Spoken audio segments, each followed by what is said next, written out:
Olá pessoal, eu sou Elizabeth Mustafa, estudiosa de História, Filosofia e Espiritualidade. Sejam muito bem-vindos a este canal. Hoje nós vamos estudar Adão e Eva como símbolo espiritual e vamos também trazer outras comparações, observando outras culturas que também trouxeram histórias, mitologias, verdades espirituais profundas com outro olhar cultural. Se você gosta desse tema, vem comigo, deixa seu like, compartilha e comenta, para que a gente possa crescer junto.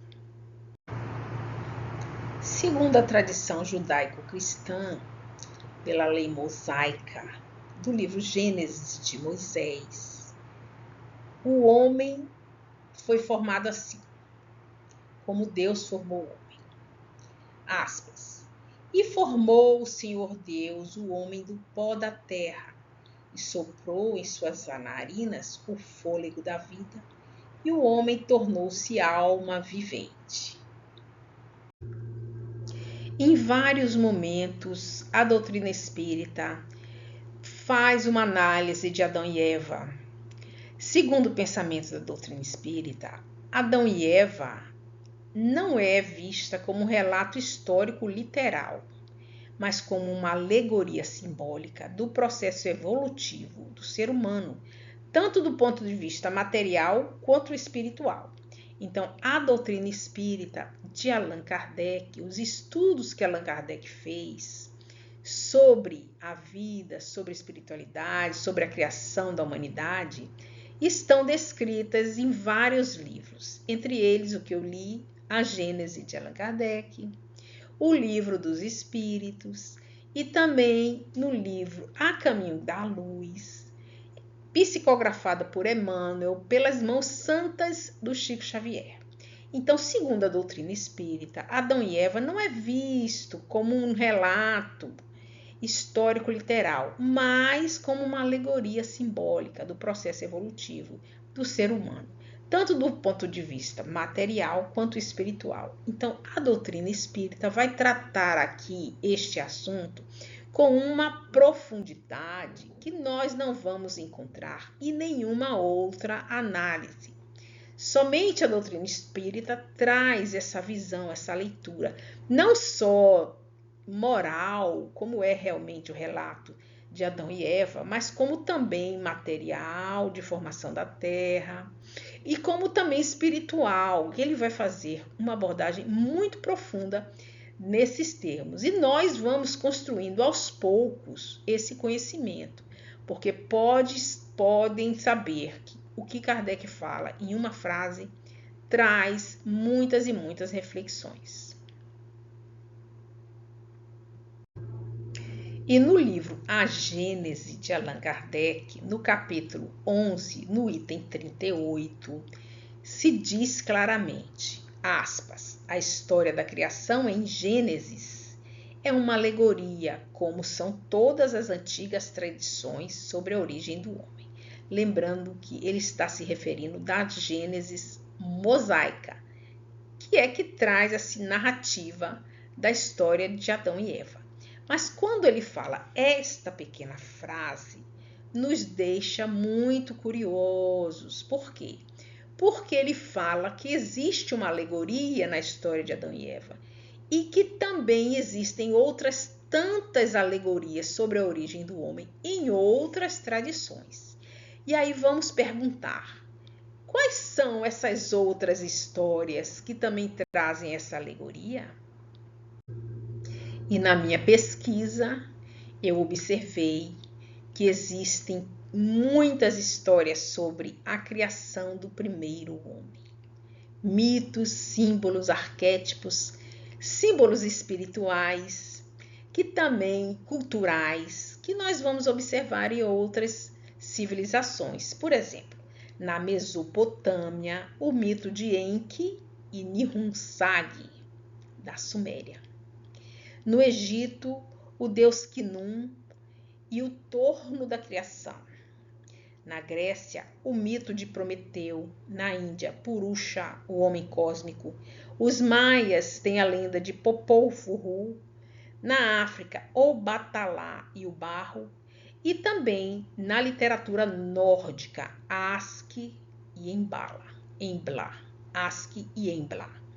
Nós vamos também observar como eles trazem outras histórias sobre a criação. Muito curioso.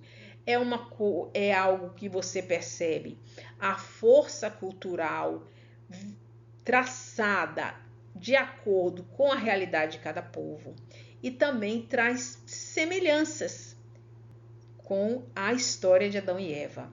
Porque na minha percepção, Deus está sempre a mostrar ao homem os caminhos, a desvendar os seus mistérios, a trazer revelações. Mas cada povo, cada grupo social, cada época vai fazer uma interpretação. E essa interpretação vai estar de acordo com o grau evolutivo de cada ser. E é por isso que nós temos que tomá-los como alegoria, porque nas primeiras horas da humanidade, no princípio da humanidade, quando a ciência ainda não estava tão fortalecida como está a nossa atual, e quando a razão e o bom senso não estavam também amadurecidos em função desse crescimento científico, do conhecimento, dos estudos, não é? Da realidade atual, eles tinham ainda uma mente muito simples, muito voltada a observar a natureza e a deduzir de acordo com aquilo que acreditavam. O mito de Enki e Nihonsag, eu acho que é assim que pronuncia. São deuses sumérios e acadianos envolvidos em mitos da criação. Contam-se que Nimar, também conhecida como Nihonsag, é a deusa mãe, enquanto Enki é o deus da sabedoria, da água e da criação. Juntos, eles criaram a humanidade, a partir do barro, para aliviar os deuses do seu trabalho.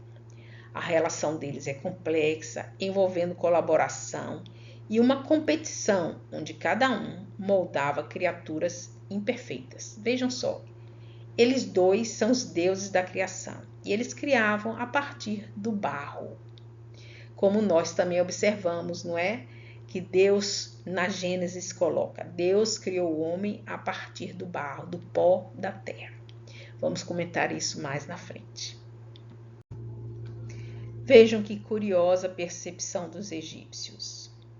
O Deus criador da terra, Knum, do Egito. Knum era um antigo deus egípcio com cabeça de carneiro, conhecido como o grande oleiro e criador. Vejam logo a referência também do barro, né? Ele moldou a humanidade e seu Ka, quer dizer, sua alma, em sua roda de oleiro. E era associado à água, à fertilidade e à nascente do rio Nilo, que garantia a fertilidade da terra com seu lodo após a inundação. Olha que coisa curiosa. Volta aqui a falar do barro.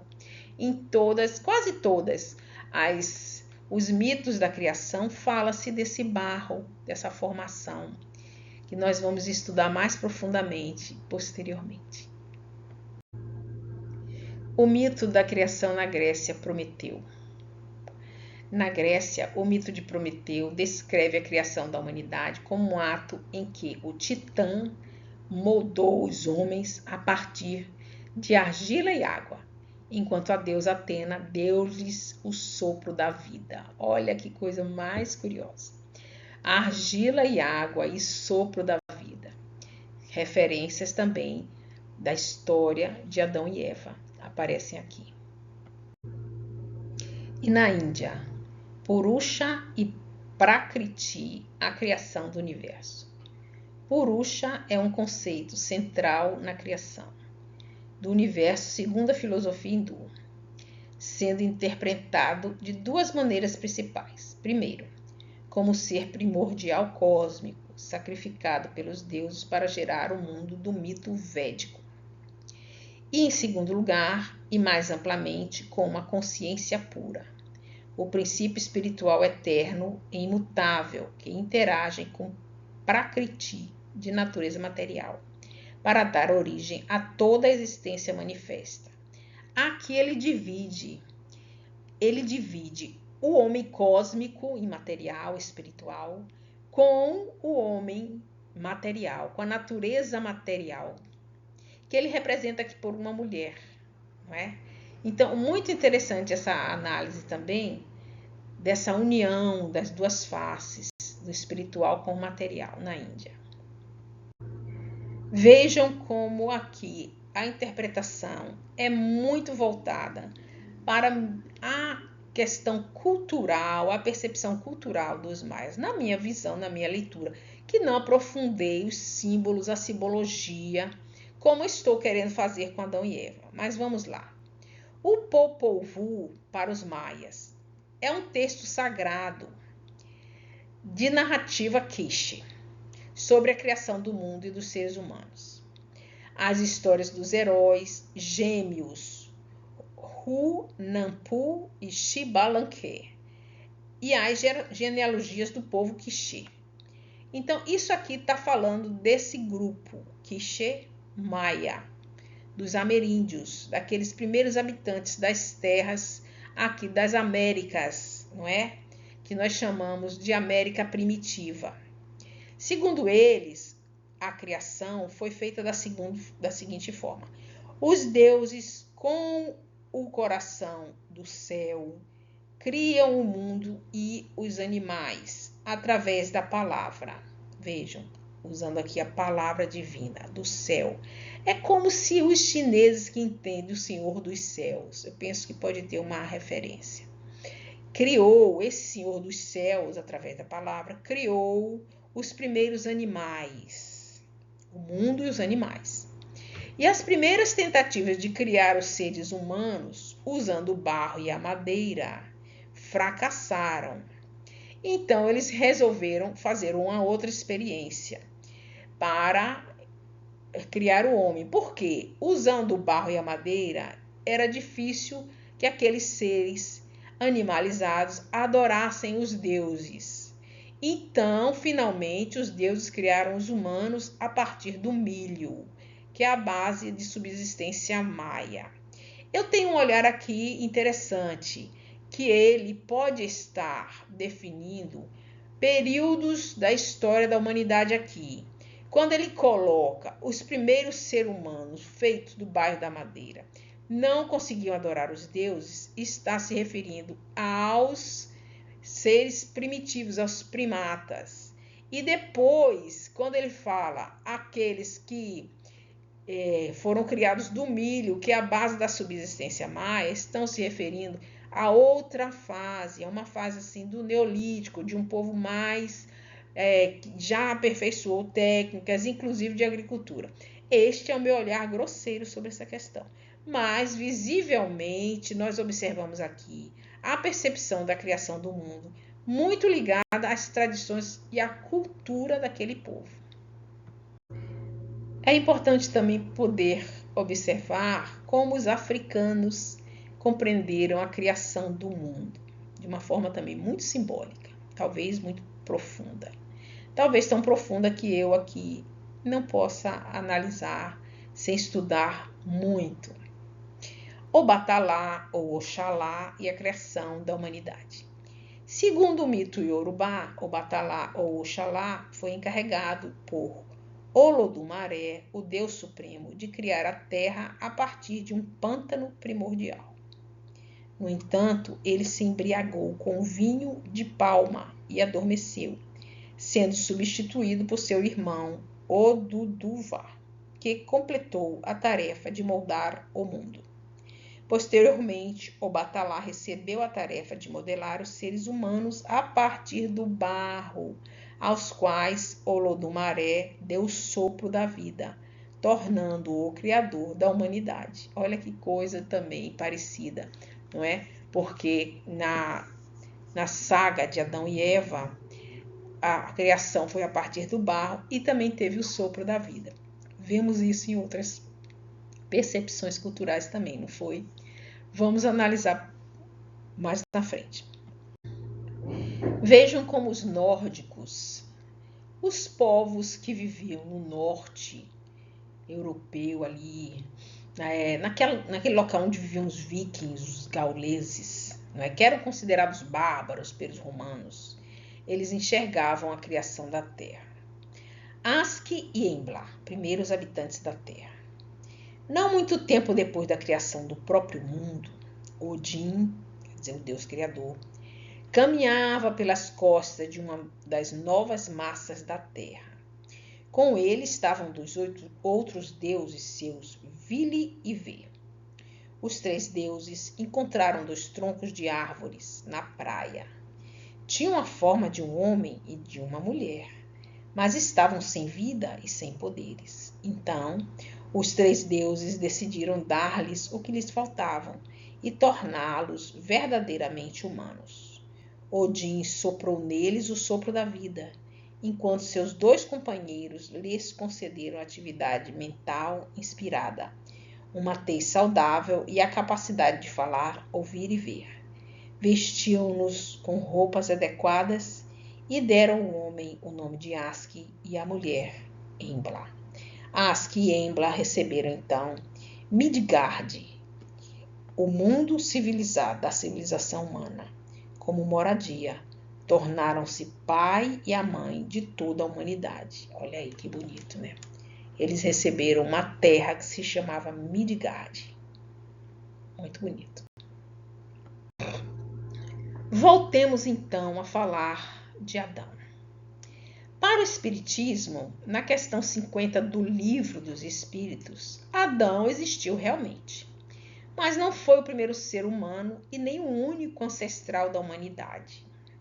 A figura de Adão e Eva é vista como um símbolo, representando as primeiras raças ou grupos de espíritos que chegaram à Terra, a raça adâmica. Em vez de um único casal, a doutrina entende que o homem foi criado em diferentes pontos da Terra por grupos de espíritos. E a história de Adão é a de um dos sobreviventes de um grande cataclismo que deu origem a uma das raças atuais. Hoje nós podemos perceber que a história da criação permeia tantas e tantas outras civilizações, mas nós vamos continuar analisando a história de Adão e Eva, principalmente porque a doutrina espírita nos traz revelações muito importantes que, acreditem, vão impactar diretamente na nossa vida atual, no nosso modo de perceber o mundo e na nossa trajetória humana. Então, não percam os próximos vídeos, que nós vamos continuar essa série de avaliações, de análise acerca da história de Adão e Eva. Muito obrigado e até mais!